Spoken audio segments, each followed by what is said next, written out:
Hey everyone, real quick before we hop into the video, I want to give a shout out to one of my sponsors, G2A.com. If you don't know about their site, I'll leave a link in the description. It's a site that has a ton of discounts on basically every game. Even shark cards, even like Xbox points, PSN stuff. You can get those for super discounted prices. I know, for example, the Xbox shark cards, recently, the $20 shark cards have been only $10. So I know it's still not the greatest deal, in GTA, but for $10, that's not that bad. It's where I get all my shark cards for giveaways, and it's where I go to buy all my games. So if you guys want to check it out, you want to get some games on the cheap, then go in the description and check it out.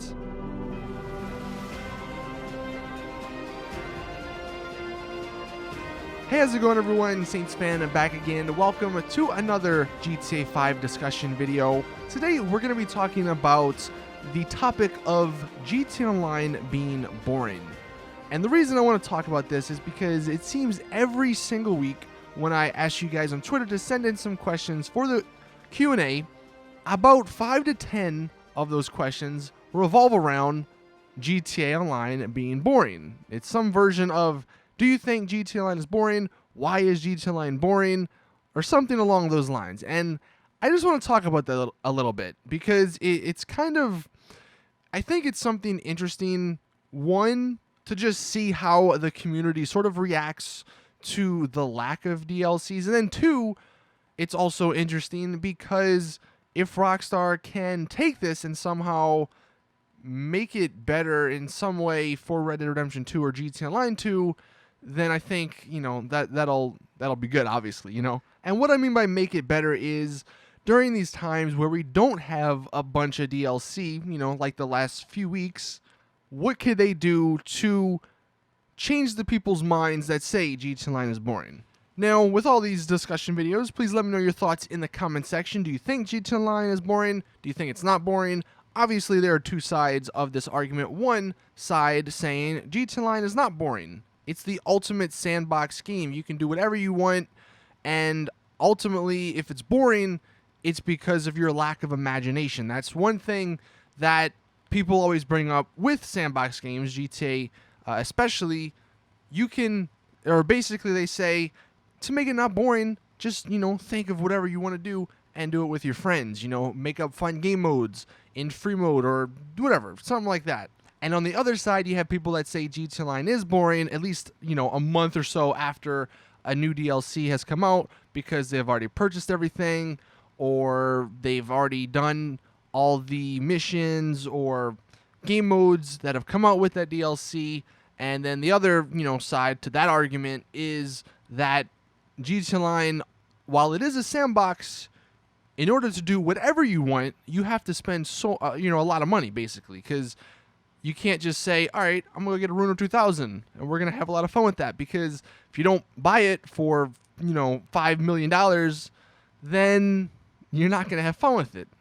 So I do see and I do understand both sides of the argument. One thing I do want to bring up, though, and I think this is the reason why people think, or people say GTA Online is boring, and I kind of agree with this. GTA Online, while it is a massive game, there is so much to do. There's not much depth to it. One of the main comparisons I've heard is that it's like an ocean that's only a few inches deep.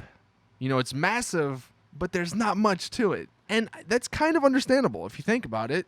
I mean, let's just compare it to some other sort of open world sandbox-esque games. Now, granted, these are single player, but Skyrim and Fallout. I'm a huge fan of those games, and really, when I'm playing those games, I never think to myself, it's been more than a month since the last DLC. I need another one.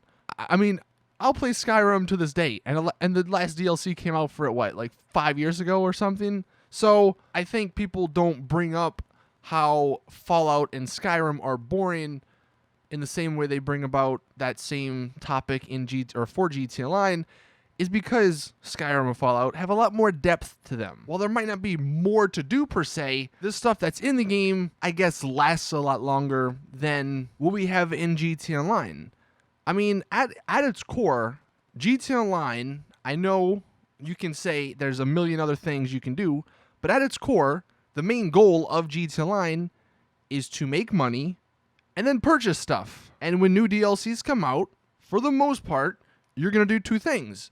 You're going to make money, like the import-export DLC. You know, if they add a new game mode or a new mechanic to make money, you're going to do that.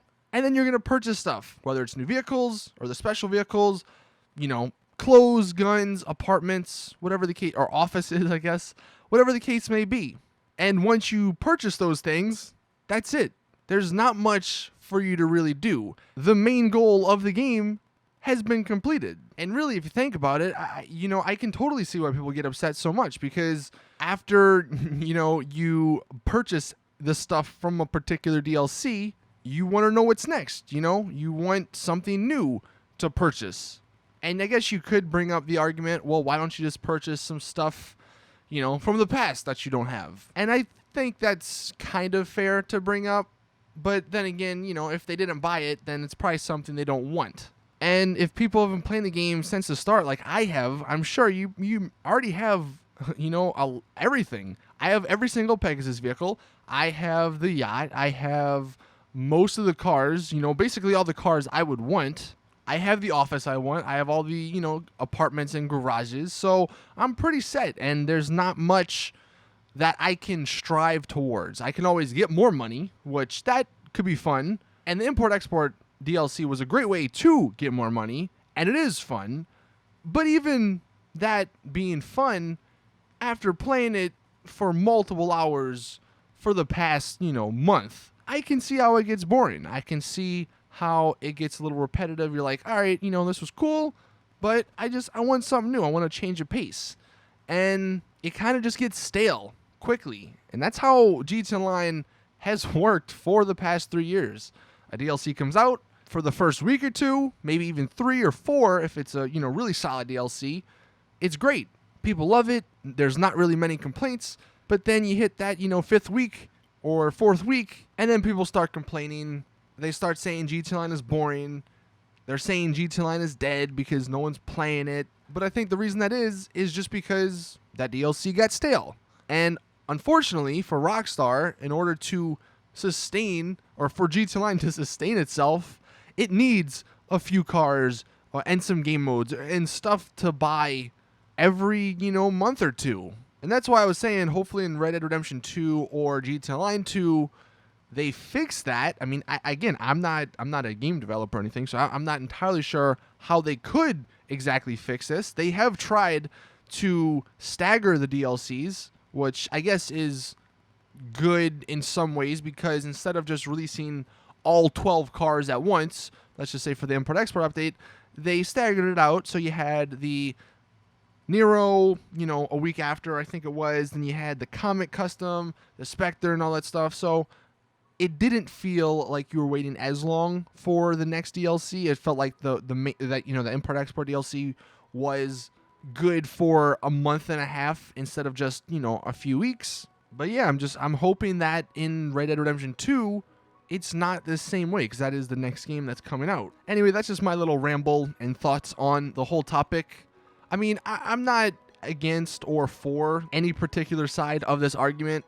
I do see why people say GTA Online is boring, and I do see why people say it's not boring. And sometimes, for me at least, sometimes I get on and it is boring, but that's just because, none of my friends are on. But then other times, a day later, I get on and my friends are on, and then we'll have a good time. So I think that's where most people sort of fit. They're like just in the middle. They understand why it is, and they understand why it isn't. I just hope that in the future, Rockstar, can go about doing this a little bit better. Like I said, that's my little take on this whole topic. Let me know in the comments what you guys think. Please drop a like if you enjoy. Subscribe for more awesome GTA content. And as always, I will see you guys in the next one.